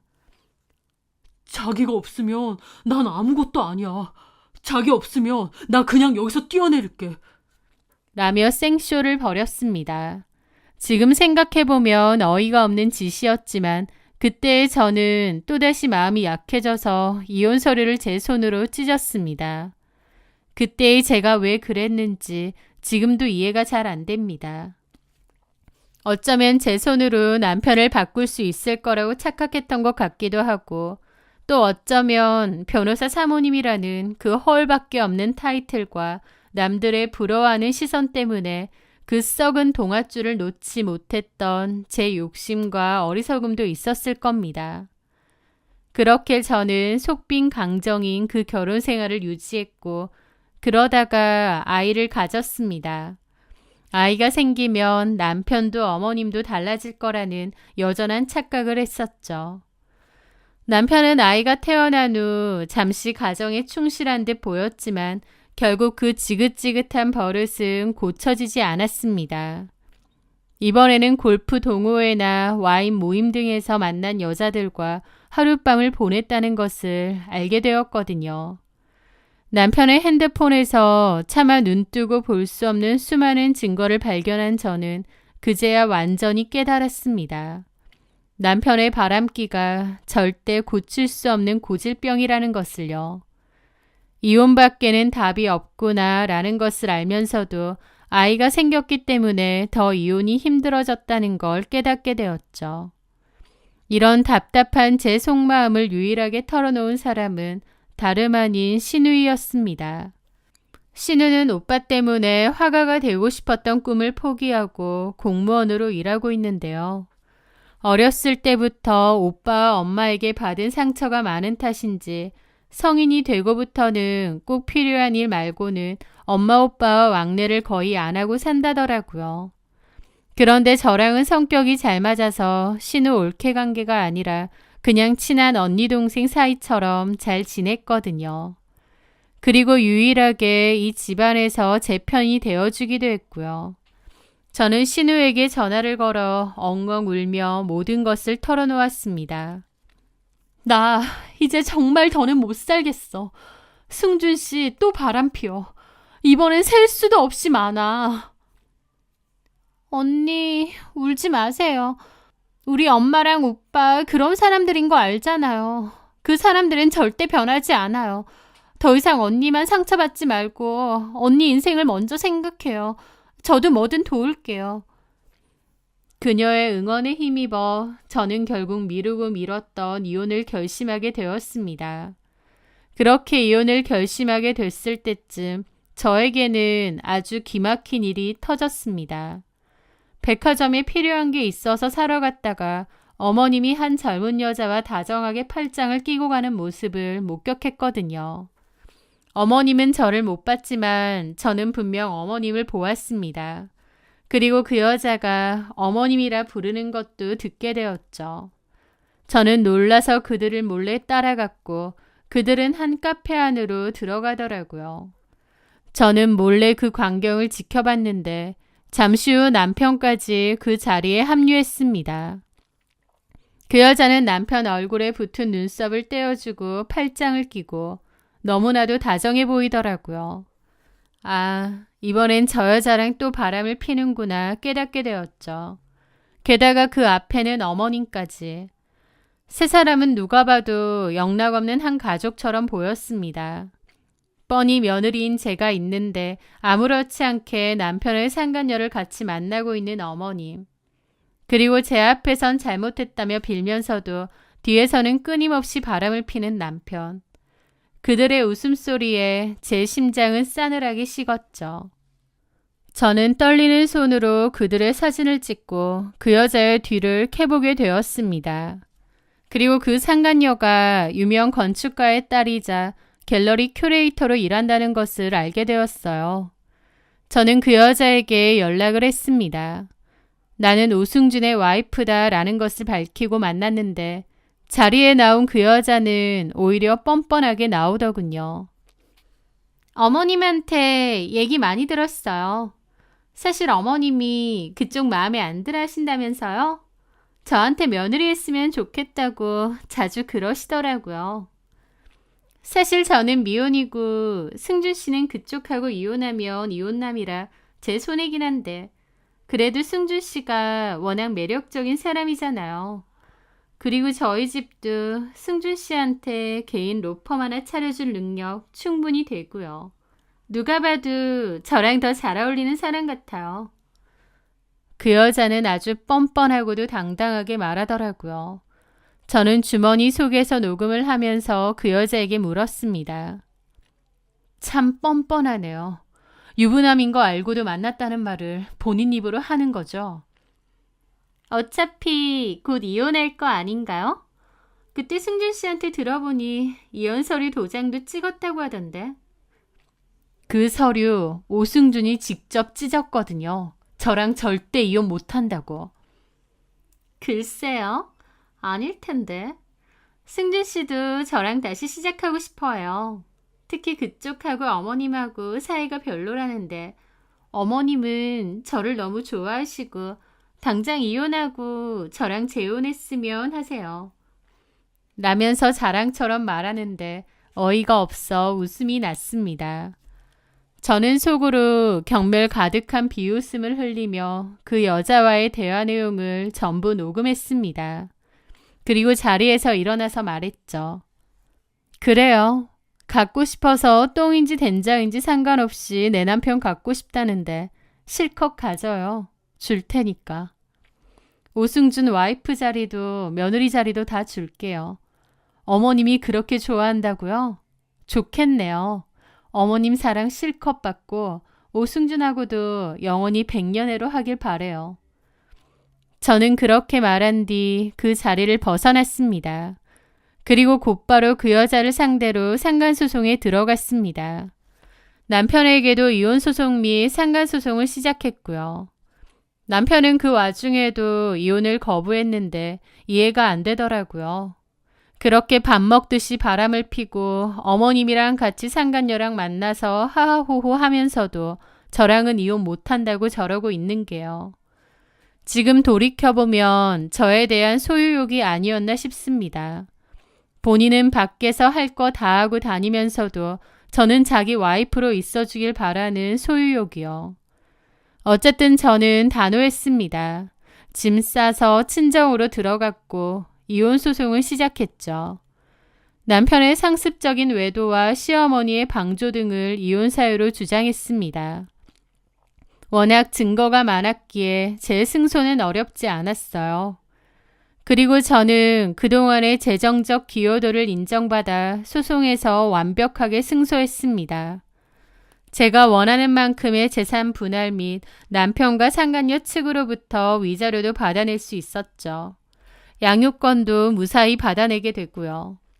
그렇게 이혼을 하고 나서 돌아보니 내가 그동안 참 어리석은 결혼 생활을 했었구나. 거기서 헤어나오지 못했구나 깨달아지더라고요. 이혼을 하고 나서 얼마나 속편하게 잠을 잤는지 모릅니다. 이렇게 속편할 것을 그동안 뭐 때문에 참았을까 싶을 정도였죠. 그렇게 저는 친정 부모님의 도움으로 아이를 키우며 학원 운영도 열심히 하면서 1년 반 정도 지났을 무렵이었습니다. 남편과의 인연은 끝이 났지만 신우하고는 이따금씩 안부 정도는 묻고 지냈는데요.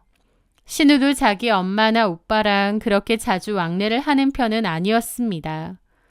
그러다가 신우에게서 전 남편의 근황을 전해 듣게 되었죠. 전 남편은 저랑 이혼하고 바로 상간녀와 재혼을 했다더군요. 그때 보니까 그 상간녀가 엄청 적극적이던데 바로 재혼을 했던 것 같았습니다. 하지만 집어릇 개주겠나요? 남편의 여성 편력도 그대로였을 거고 어머님의 돈 사고 치는 것도 그대로였겠죠. 아니, 더 심해진 것 같았습니다. 남편은 그 상간녀와 재혼한 지 얼마 지나지도 않아서 유부녀인 자신의 의뢰인과 또다시 바람을 피웠다더군요. 그러다가 그 유부녀 남편에게 걸렸다고 하고요. 의뢰인과 그것도 유부녀인 여자와 그런 스캔들이 난데다 그 유부녀 남편이 이 일을 공론화시키게 되면서 그 여파가 꽤나 컸다고 했습니다. 결국 남편은 다니던 대형 로펌에서 쫓겨났다고 했죠. 그래도 변호사니까 다른 데 취업하면 될 줄 알았나 본데 전시모가 제대로 아들 앞길을 막았습니다. 전시모는 새 며느리 집안이 유명한 건축가 집안이라는 것을 팔아 여기저기 돈을 빌리고 다녔다고 했거든요. 그러다가 그 사실이 발각되었고 그 여자 집에서도 난리가 났다고 했습니다. 남편은 여자한테 미쳐서 바람이나 피고 다니다가 로펌에서 잘렸지. 그 시어머니라는 작자는 본인과 본인 아버지 이름 팔고 다니면서 돈 사고 치고 다니지. 그 상간녀도 제대로 똥밟았구나 뼈저리게 깨달았겠죠. 제가 그때 그 여자한테 오승준 와이프 자리도 며느리 자리도 다 줄 테니 어머님 사랑 실컷 받고 오승준하고도 백년해로 하길 바란다고 했잖아요. 그 상간녀는 제가 센 척한다고 저렇게 말한 줄 알겠지만 아니요. 그건 제 진심이었습니다. 너도 어디 한번 똑같이 당해봐라. 그 인간들이 얼마나 쓰레기들인데 너도 똑같이 당해봐라. 그런 심정이었고 진심에서 우러나온 말이었어요. 결국 그 여자도 그 미친 모자에게 질릴 대로 질렸던 것 같더군요. 그 상간녀의 아버지는 사위의 문란한 사생활과 사기꾼 기질이 있는 그의 모친에 대해 알게 된 후 법조계와 건설업계에 있는 자신의 모든 인맥을 동원하여 전 남편을 업계에서 완전히 매장시켜버렸다고 하더군요. 어떤 로펌도 어떤 기업도 그를 받아주지 않았고 그는 결국 변호사 자격증 하나만 남은 빈털터리가 되었다고 했습니다. 변두리에서 근근히 사무실 하나를 차렸다곤 하던데 손님도 없고 완전 초라하다고 하더라고요. 그리고 그 상간녀 역시 오승준에게 이혼 소송을 걸었고 위자료 소송까지 제대로 걸었다고 했습니다. 똥인지 된장인지 그 여자도 먹어봐야 알았던 모양입니다. 그 여자도 본인이 유부남인 거 알고도 또 아내를 두고 바람을 피는 쓰레기인 거 알고도 시작한 거니 누굴 원망하겠나요. 전 남편과 전 시모는 나란히 손잡고 나락의 길로 가고 있었죠. 신우는 한숨을 푹푹 쉬며 자기 엄마랑 오빠가 그렇게 된 것 인과응보라면서 가족이라고 해도 영원히 그 사람들을 이해 못하겠다고 혀를 차더군요. 그리고 그 소식을 듣는 저 역시도 가슴속에서 어떤 해방감 같은 게 느껴졌습니다. 그 누구의 아내도 그 누구의 며느리도 아닌 제 두 발로 온전히 서서 살아가야 된다는 생각을 참 많이 하게 되었고요. 참 힘들고 어리석기도 했던 결혼 생활이었지만 그날들을 밑거름 삼아 좀 더 단단한 마음을 가지려고 합니다. 그리고 저와 제 아이의 행복을 위해 당당하고 힘차게 살아가려 해요. 저의 긴 이야기 들어주셔서 감사합니다.